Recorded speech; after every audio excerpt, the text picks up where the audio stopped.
Party आपसे गठबंधन करने के लिए मजबूर होती है तो आपका निर्णय क्या होगा? नहीं, मैं नहीं चाहता कि वो दल जो है वो भी हमारा दल है वो बैकफुट पे जाए, लेकिन उनकी कार्यशैली की वजह से वो लोग बैकफुट पे गए हैं। मैं आज़ाद समाज पार्टी के बारे में जवाब देने के लिए बैठा हूँ। आज़ाद समाज पार्टी आगे बढ़ेगी क्योंकि आज़ाद समाज पार्टी के कार्यकर्ता मेहनती और ईमानदार हैं और वो संघर्ष कर रहे हैं। क्योंकि काशीराम साहब का आज जन्मदिवस है, पूरे देशवासियों को उसके लिए बधाई, दुनिया में जो लोग उनके फॉलोअर रहते हैं उनको बधाई। लेकिन उनके रास्ते में हमें चलना पड़ेगा। उन्होंने कहा कि सत्ता संघर्ष से मिलेगी और अगर हमें बीजेपी को रोकना है या उस दल को रोकना है सत्ता में स्थापित है तो उससे ज़्यादा काम करना पड़ेगा।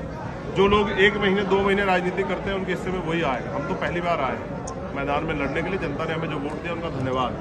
हम 24 घंटे 5 साल राजनीति करके लोगों के बीच में रह के अपने आंदोलन को मजबूत किया। चंद्रशेखर, बीजेपी ने जो टाइम जो आगे बढ़वाया है चुनाव, उससे आपको फायदा हुआ है नुकसान हुआ है? भाई हमें तैयारी करनी है, जहाँ जहाँ हमारी तैयारी हुई है वो तैयारी और आगे बढ़ेगी और बाकी जिन्होंने बढ़वाया कुछ सोच समझ के बढ़वाया होगा, हमें उससे कोई फर्क नहीं पड़ता। हमें काम करना, जब भी इलेक्शन आएगा हम लड़ेंगे ही।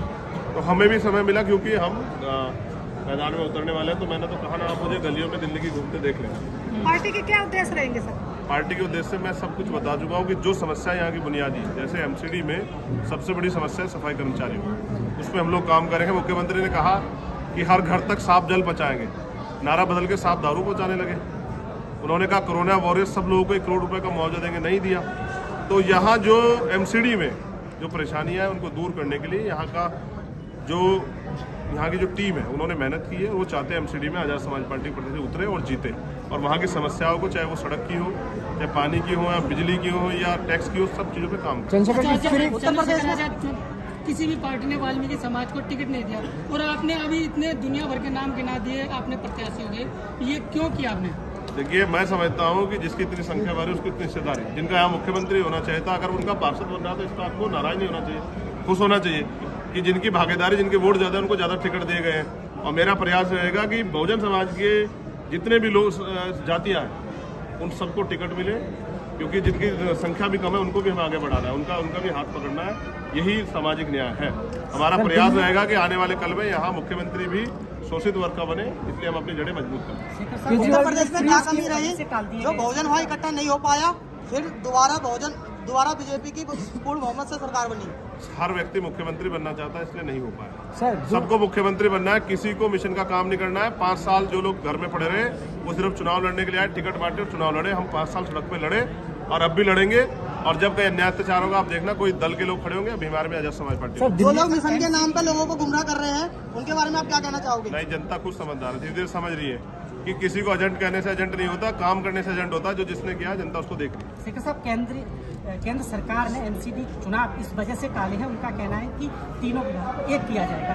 इसमें आप क्या कहना चाहिए? क्या इसमें नीचे जो कर्मचारी सफाई मिले हैं और जो उनको सैलरी नहीं मिल रही है उससे फायदा होगा? क्या इस राजनीति में उनको फायदा मिलने वाला है?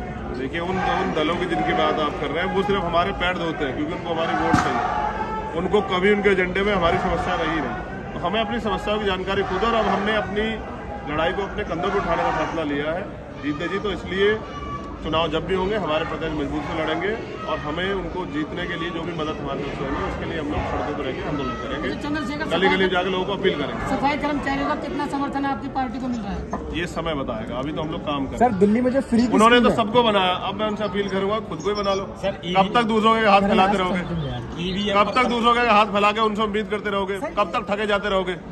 कभी तो अपनी लड़ाई को समझो, कभी तो अपनी लड़ाई को आगे बढ़ाओ, अपने पैरों पे खड़े होने का प्रयास करो। जिनके भरोसे उन्होंने ठगाया, अब ठगे ना जाए, इसलिए कह रहा हूँ तैयार हो जाए। सर, दिल्ली में लगातार जो फ्री स्कीम चल रही है, अरविंद केजरीवाल फ्री बस सेवा, फ्री राशन सब कुछ चला रहा है, तो आज़ाद समाज पार्टी क्या स्कीम लेकर आने वाली जनता? हम अपने लोगों को पैरों पे खड़ा होना सिखाएंगे। हाँ। ये जो सरकार फ्री में दे ना, हमने बताया कि रोटी, कपड़ा, मकान, शिक्षा, चिकित्सा, रोजगार, सुरक्षा, ये तो कॉन्स्टिट्यूशन देता है। सरकार क्या दे रही है? पैसा तो हमारा ही ले रही है ना, टैक्स तो दिल्ली के लोग ही दे रहे हैं ना, उसी पैसे तो सब कुछ होगा। लेकिन लोगों के दिमाग में तो बुखार चढ़ा हुआ है ना, उसको उतारना पड़ेगा ना सर। एक धर्म का बुखार, एक फ्री का बुखार। और फिर ये सरकार, फिर अब मैं कहना नहीं चाहता लेकिन सच ये है कि दिल्ली में सिर्फ शेड्यूल कास्ट बहुजन समाज के लोगों को लूटा गया है, अपना उनका निशान दिखा के। अब वो लूटेंगे नहीं, अब वो अपने पैरों पर खड़े होने का प्रयास कर रहे हैं। सर, ईवीएम पर तमाम पार्टियों ने मतलब आरोप लगाए, आगे क्या होने वाला है? मैंने आरोप नहीं लगाया क्योंकि मैं तो बहुत दिन पहले कह चुका कि ईवीएम से वोटों की चोरी हो रही है। लेकिन चुनावी दल जो है ना, मैं इसलिए चुप था कि आंदोलन करेंगे चंद्रशेखर और आनंद लेंगे ये विपक्षी दल, जब चुनाव होता है तो ये चुनाव लड़ने आते हैं, 5 साल कहाँ रहते हैं। अगर ये अब ईवीएम पे रो रहे हैं तो ईवीएम पे बड़ा आंदोलन कौन तय कर रहा है? किसी राष्ट्रीय दल ने कहा है कि हम आंदोलन करेंगे? उनका काम है सिर्फ चुनाव लड़ना, हार जाए तो ईवीएम की बात करना। अगर ये विपक्षी दल अब ईवीएम के खिलाफ आवाज न उठाएं जो मुख्य रूप से हैं, तो इनको क्या समझा जाए? ये जनता को बहुत समाज को गुमराह कर रहे हैं। नहीं, ये जनता को बेवकूफ समझते हैं। जनता इनको बेवकूफ बना रही है, ये जनता को बेवकूफ बना रहे हैं। हिसाब बराबर चल रहा है। आंदोलन है ठेकेदारी हटाओ मोर्चा, मैं उसका समर्थन करता हूँ। आप समर्थन उनकी मांगों का पूरा समर्थन चीज हो है, रहा है। वो हम अपने मैनिफेस्टो में भी डालेंगे। जो अधिकारी है वो बात नहीं करना चाह रहे, उनका ये कहना मैं कवर कर रहा हूँ। उनका कहना है कि हमारे पास जीती हुई यूनियन है, हम उससे बात करेंगे, इनसे क्यों बात करें? हाँ, इसीलिए हम एमसीडी में अपने जीते हुए लोग भेजेंगे जिनसे बात करनी पड़ेगी, जो कॉलर पकड़ के बात करना जानते हैं। इसलिए हम चाहते हैं कि एमसीडी ये अधिकारी बात करें, इसलिए अधिकारियों को चलाने वाले लोग तैयार करने पड़ेंगे। वही तैयार करने का काम एमसीडी के जरिए हम अपनी जड़ें जो है मजबूत कर रहे हैं दिल्ली में।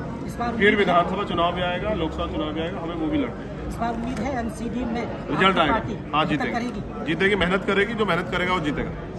पर ये जो भीड़ है इसमें सवाल ये था कि ये भीड़ वोट में क्यों तक नहीं हो पाती? आपकी भीड़ अच्छी खासी और आपके प्रति लोगों का भरोसा भी बहुत, ये भरोसा कहाँ टूटता है आपके जब वोट? एक ही तो चुनाव लड़े हैं, आप तो ऐसे कर रहे हैं जैसे 20 के चुनाव हार गए हो।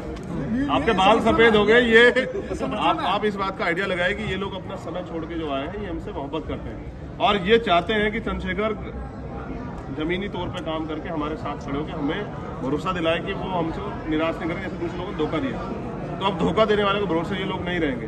अब हमारा प्रयास है हम काम करें और उनके भरोसे को जीतें। दलित बहुत बड़ी है और आपको इनको भीड़ नहीं कहना चाहिए, डिवाइड हो ये मालिक है, यही तो लोग बनाते हैं। मैं ये कह रहा हूँ कि ये लोग डिवाइड हो जाते हैं, वोट कई पार्टियां आ जाती हैं अलग अलग, इन्हें कुछ बताती हैं और ये डिवाइड हो जाते हैं। एक साथ क्यों नहीं आ पा रहा है? आप बताओ एमसीडी में पहले सरकार कब आई थी? शोषित वर्ग के लोग इसकी शोषित वर्ग के लोगों की सरकार कब आई थी? बहुजन समाज।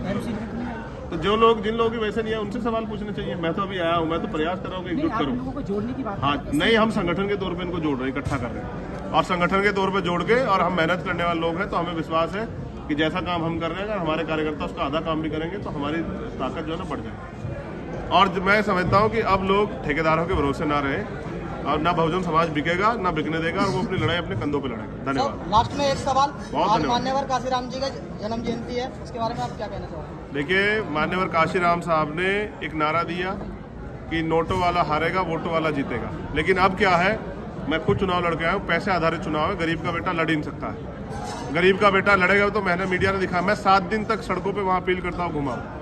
एक अखबार ने नहीं छापा, एक टीवी ने नहीं दिखाया। तो इसका मतलब वो हमें नकारते रहेंगे, लेकिन हमें इस लोकतंत्र के जरिए अपनी ताकत बनानी है। तो अब हमने नारा जो है, जैसे पीछे लिखा हुआ है, वोट हमारा राज तुम्हारा, नहीं चलेगा, नहीं चलेगा। उसके साथ जिसकी इतनी संख्या भारी उसकी उतनी हिस्सेदारी, इसी नारे को लेके हम जाएंगे। पहले बहुजन समाज में भाईचारा बनाएंगे, उनको बताएंगे कि धर्म के आंधी में अपने वोट को बांटना नहीं है, अपनी वोट से शक्ति बनानी है। इसलिए एकजुट होकर आजाद समाज पार्टी को वोट करें। जहाँ गरीबों पे अत्याचार और शोषण हो रहा है, आप वहाँ दिखते हो सर, क्या कहना है इसके बारे में? नहीं, मैं लगता हूँ मैं ही दिखता हूँ। नहीं, आप दिखते हो सर, सोशल मीडिया नाम होता है हर जगह, वो भी चंद्रशेखर आजाद। नहीं, मेरा काम है और हमारे अध्यक्ष जी बैठे हैं, हम सब लोग करते हैं। चंद्रशेखर तो सिर्फ अभी क्योंकि चंद्रशेखर जिम्मेदार दी गई, बाकी बीमार में आजाद समाज पार्टी के कार्यकर्ता उतना ही समर्पित जितना मैं, और वो काम करता है। उसी की वजह से मेरे जैसे गरीब को पहचान मिली। आज अगर एक गरीब का बेटा यहाँ दिल्ली में बैठा हुआ है इस ऑडिटोरियम में, तो बाबा साहब अम्बेडकर की देन है। और अगर राजनीति कर रहा है तो मान्यवर साहब काशीराम। तो दोनों महापुरुषों का जो आंदोलन है उसको मंजिल तक पहुँचाना है। यहाँ एक कुर्सी है इसमें थोड़ी दूर पे ही, 7 रेसकोर्स रोड पे, उस पर हमारी नज़र है। जितना जल्दी समाज तैयार हो उतना जल्दी हम लोग उसकी तरफ को आगे बढ़े। और जिस दिन यहाँ उस कुर्सी पे हमारा व्यक्ति बैठेगा इस विचारधारा का, उस दिन ये देश खुशहाल होगा, उस दिन संविधान पूर्ण रूप से लागू होगा। धन्यवाद।